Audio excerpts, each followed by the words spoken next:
पहला ध्यान जा रहा है प्रमोद शर्मा जी के सवाल पे।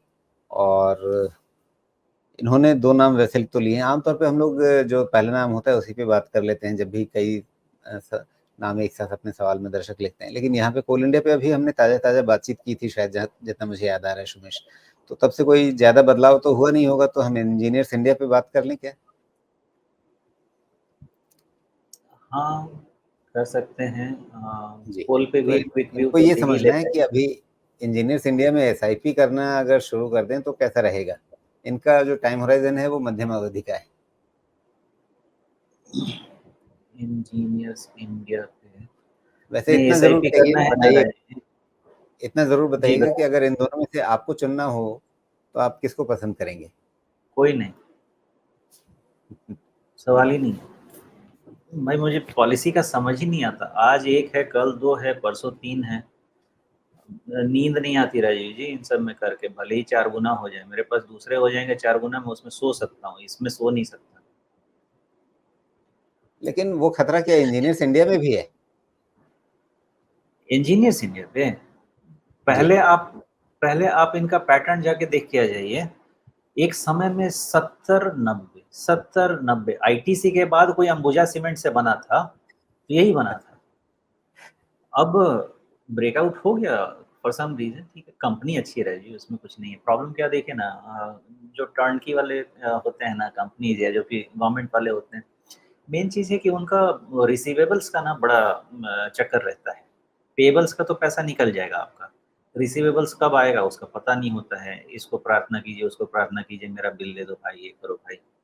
इसलिए मैं इन सब चीज़ों से अलग रहता हूँ, बिकॉज़ आपके पास जितनी देर से पैसा आएगा, आपको उतने दिन के लिए अपना पैसा फंड करना पड़ेगा ना। तो उसका इंटरेस्ट कॉस्ट भी तो आपको जाएगा नहीं। आपका जाने वाला पैसा कोई नहीं रुकता।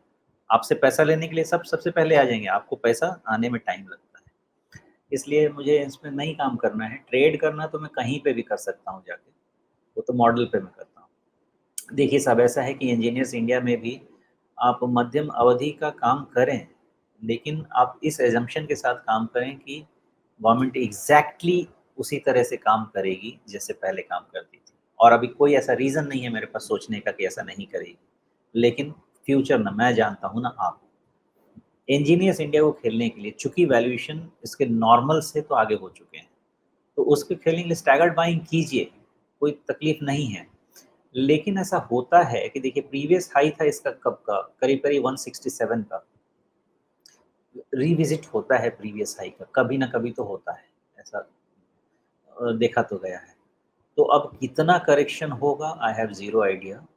लेकिन अगर कभी करेक्शन होता है, तो आप समझें कि वो लेवल के नीचे अब इसको नहीं जाना चाहिए। वो लेवल के नीचे तभी जाएगा, जब इसके रिज़ल्ट्स पे कोई क्वेश्चन होगा। अभी तक इसका जो परफ़ॉर्मेंस है ना, जो रिज़ल्ट है, इस पे उतना क्वेश्चन मार्क नहीं है मुझे।